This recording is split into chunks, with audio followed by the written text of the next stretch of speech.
All right. All right. Thank you very much for hosting, and thank you very much all for y'all all coming. This is Alan from Brevis. I'm going to talk about the recent work we have done recently for the ZK related thing on machine learning. It's called towards ZK friendly machine learning. All right. So as you have mentioned, like it's 2024, so AI is a must. And then AI and ML is basically exponentially growing in many different applications. Right? It's being integrated in every single aspect of human beings' lives. It can be integrated into cars so that we have autonomous driving. It can be integrated into healthcare systems so we have digital doctors. And also can be applied to Copilot so that we have some engineers, AI engineers helping us to write code. Right? So it's being used everywhere. And the root cause for that is that AI application and AI models are becoming more and more performant. So putting in another word is becoming smarter and smarter. It is producing that results that is more and more sensible. So that is why it can be used in production. But all these kind of things comes at a cost. The cost would be the increasing and blowing up of the model sizes. Okay, so imagine that 12 years ago when Alex comes out and being very performant on the large image data set, the number of parameters it has is just like $60 million, 6 million parameters. So just having this 6 million parameters opens a new era for deep learning. And then just 6 years later, we have BERT, which has 340 million parameters. And then 1 year later, at 2019, we have GPT-2, which is 1.5 billion. And then 2020, we have GPT-3, which is 175 billion parameters. And finally, we have like 2022, the Palm has 540 billion parameters. So this is becoming huge, right? And caveat we have for this kind of large model is that we can never run it on our cell phones, on our personal computers. We can only run them remotely on the cloud services or GPU clusters. Okay, so this is actually causing some problem because for some of the applications, they are kind of sensitive, right? For those applications that is related to laws, to healthcare, to finance, we need to attest the model integrity in this case, which means like for certain output, we need to know that this is run exactly on the same on the model that we expect on a specific input. So this problem is called assuring the model integrity. And this is where ZK can come into play. Basically, using ZK technologies, we create a new field called ZKML, and we can use ZK to attest the multiple different models, like decision trees. We have also CNNs and LLMs. There are also great frameworks like a ZKML repo, the EasyClaw, Modulus Lab also has its own repo. So basically, everything is going pretty fast. Okay, so far so good. But the thing is, like, there's still a gap from being practical. So on the left-hand side, I borrowed an image from the paper called Cost Intelligence, produced like last year by Modulus Lab. So what they do is to benchmark all the existing system to do that model testing thing for a single inference. And then proving cost, which is which measures in time, is the y-axis. So basically, you can see that even for a single inference, we are going to be taking about more than 60 seconds to attest a proof, to verify a proof, right? And then how large is the model? It's less than 20 million parameters. So remember, the AlexNet is having more than 60 million parameters, and it is like 12 years ago. And now we can only attest a small model less than 20 million parameters. Okay, it is also projected, and it's actually run and experimented that a larger model like GPT-2 of size, say, 1.5 billion parameters is going to be taking you more than 200 hours to actually accomplish the verification and proving. Yeah.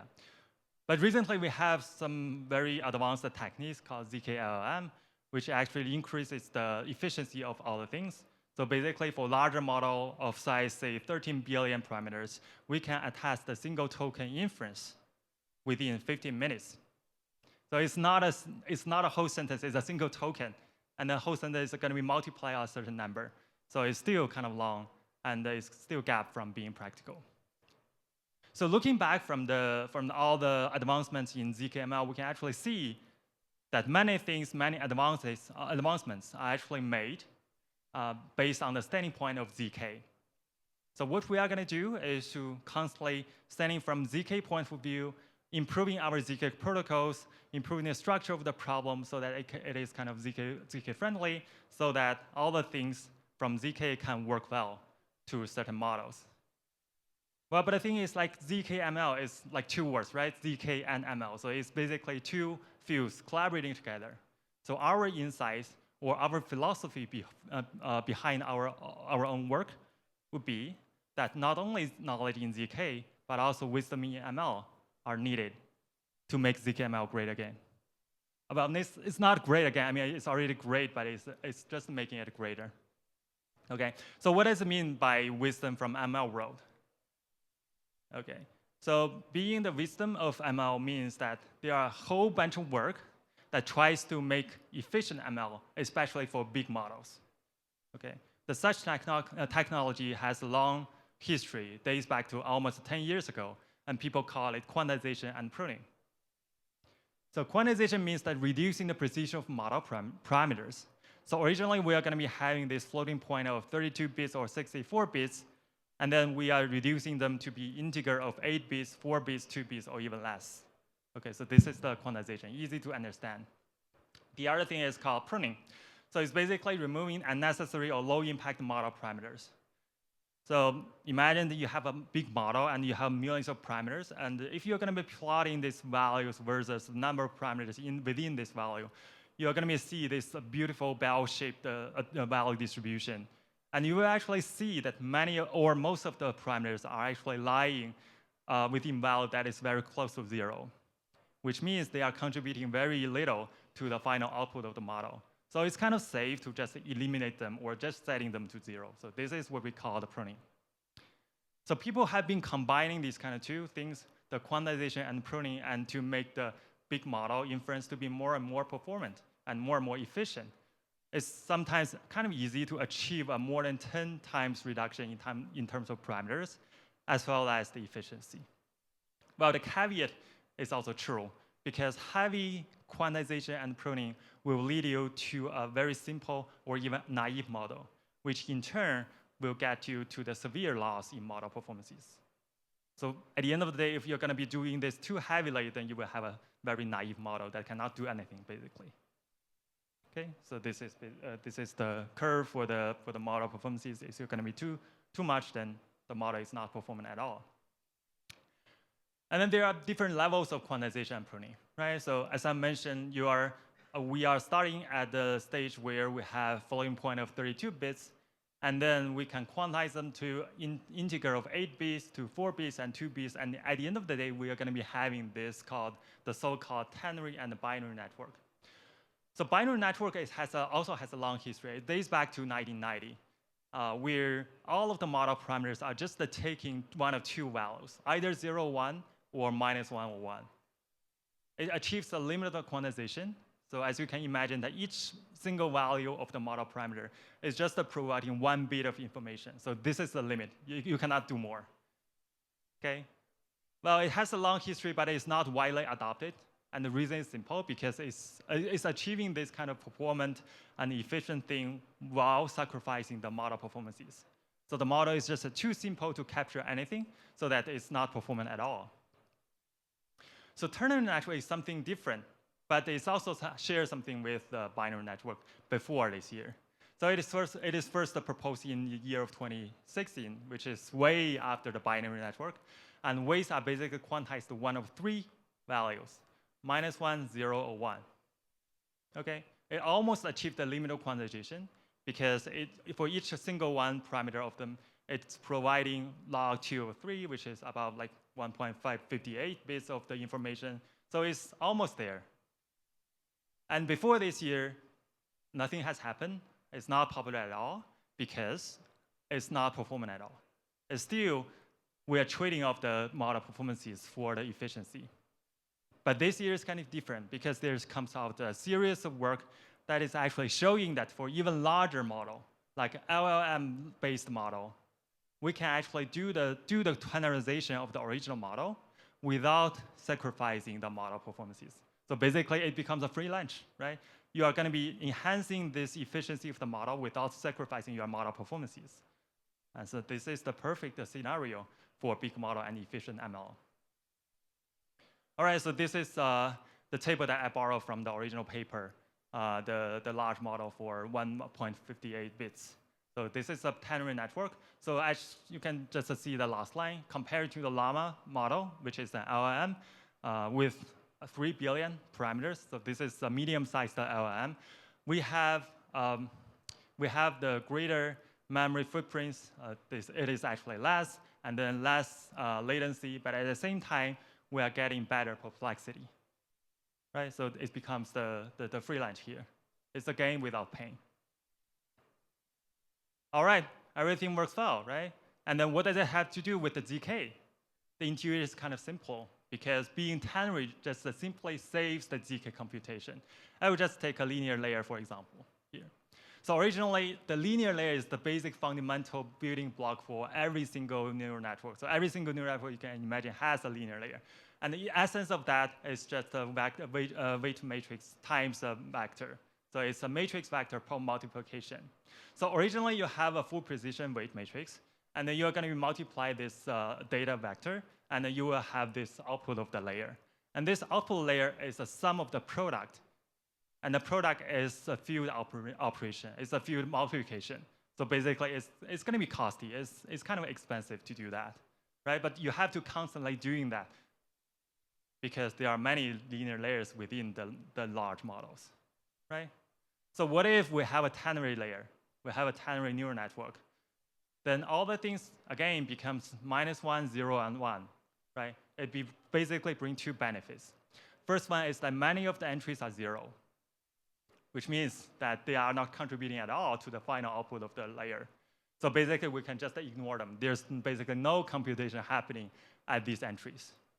Second thing would be that all the others, like 1 or -1, although they are kind of like field operation, field multiplication, but if we actually do that, they become addition and subtraction. So just take this one as an example. So the first entry for the x0, we have 1. So 1 times x0 is x0. And for the third entry is -1, and -1 times x2 means that we are going to be minus x2.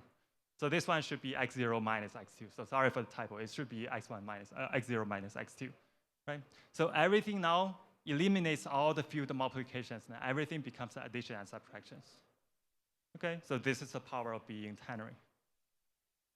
All right, that's great. So okay, we have ternary networks. It reduces the operation amounts. It reduces or transforms the operation types. And it is basically a game without pain because we are not sacrificing the model performance. So does it actually save the ZKML? So this is the question. So the answer is no, right? As we have mentioned, our philosophy would be to basically do the optimization or co-design of models and the protocols from both machine learning and ZK to make ZKML performant. So now we have a very ZK-friendly machine learning model. And what we're going to do is to design a whole series of protocols that is friendly or a fit to these kind of models so that how the ZKML system will be performant. Okay, so basically there's a call for sparsity and ternary-aware protocols. And these are exactly the ZK-friendliness within this whole thing. There's a whole bunch of theory work behind our paper.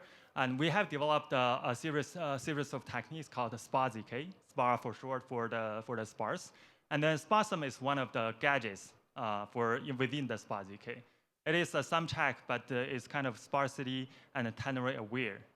And we apply it to the linear layer. And the TLDR, the theoretical results actually show that sparsum actually proves the matrix vector product in time that is proportional to the number of non-zeros in ternary matrices. So putting in another word, we only pay for those non-zero entries, and we do not pay for those 0 entries. And at the same time, we're going to be saving on these multiplications. All right? So basically, this achieves the theoretical limit of this whole problem. Okay, I don't want to go into too much detail about like the formulas because they are all in the paper. So just refer to our paper for original formulas and theorems. It would be interesting to see how it actually perform in some real-world cases. And now we're just doing a very preliminary results on the linear layer. So what we are going to do is to take the linear layer and to make it ternary and sparse and apply our sparse sum to see how it goes. And the baseline we chose would be applying naively a GKR towards a normal matrix. By normal, I mean it's kind of dense, and also the entry of it is also kind of normal. It's just within the field. It's not zero, it's not minus 1 or 1, these kind of simple values. And comparing to that as a baseline, we achieved more than 1,000 times of acceleration. Okay, so this is the benefit of using special model from ML and special protocol from ZK and co-optimize them together to get this kind of results. And someone may question that, okay, so there you're going to be using GKR, and now we are using sum check, right? And then, but barely using sum check will just bring you about like 50 times of acceleration. It's not like 1,000 times. So again, being ternary and being sparse actually brings you these kind of benefits. Okay. Okay, real-world machine learning model doesn't really only have this linear layer. We also have a whole bunch of non-linearity, right? We have ReLU layers, we have sigmoid layers. So here, we just do an end-to-end modeling. So we stack several layers of linear layer and the ReLU layer and apply it to a very simple and a very basic machine learning problem called MNIST, which is basically to classify a figure of 28 times 28, which is 784, towards one of the 10 classes, which ranges from 0 to 9. Okay, so input size would be 784, and the output size would be 10. And there are 1 or 2 layers of hidden neurons with numbers ranging from 500 to 4,000. So all of these kind of models are tiny or medium size, and we directly apply our sparse ZK over them. We also, as a benchmark, we also run this EasyCall and then try to compare the performances, the end-to-end performances of sparse ZK and EasyCall. So for a smaller model, we can see that we can accelerate by 43, more than 40 times. And then for larger model, we can achieve even a larger gap of acceleration. So we have to say that this is not exactly an apple to comparison because we are using pretty different things, right? I mean, EasyCode is using Halo 2, is using KZG as their proven backend, and we are using SumCheck and also the Hyrax brought from Jolt. So it's totally 2 different things, but it's still kind of interesting to see their gaps. And what is nice about it is that our sparse ZK, which is integrating this like model together with sparsely aware SumCheck as well as some kind of ZK protocols, is actually modular. So basically, you can plug in any kind of thing into the existing ZKML framework, either ZKML or EasyCode or anything else. So it can be easily integrated. Okay, so this is a good thing about it, and we look forward to integrate with other frameworks. Some final words about generalization, sparse GKR, because we do not only have this linear layer, but we also have some general layers. So we also develop a GKR version of sparsity and ternary-aware protocols. And TLDR, again, is that sparse GKR proves the one layer that is in time proportional to the number of non-zeros in ternary matrices. Okay, so this is a TLDR for that. Some final words. Okay, sparse ZK is just a very preliminary work. Okay, so this is still at a very infancy stage, but we actually see the benefit of co-design and co-optimization from both machine learning and ZK world. And we actually see that this is exactly the future for practically secure intelligence. Okay, I hope this would be the take-home message for all of you. Thank you very much. We are Brevis. Here's the code and paper you can check online. Thank you. Thank you, Alan. Any questions for Alan? Please. Hi, great talk.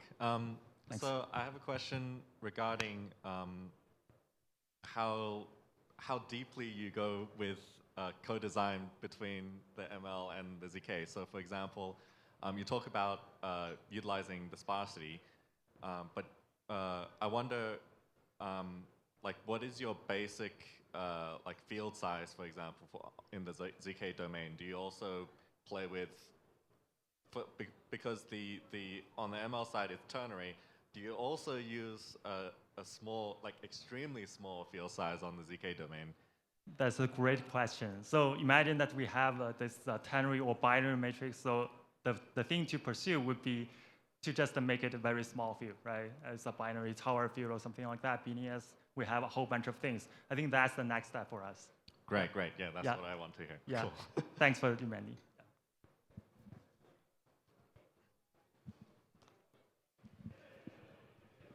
Hi, it's great to see that you made a great improvements in performance, but as far as I understand, it's still a huge overhead, and I wonder is there understanding of what theoretical limitations or maybe practical limitations of what possible minimal overhead could be?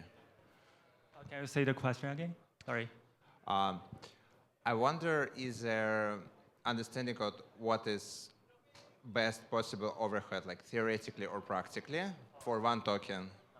Is it like 10x or like million x? Oh, that's a good question. So basically, there are different caveats or different barriers for making it performant, right? So we are just solving for linear layers, but there's a huge huge component called nonlinear layer that also needs to be optimized.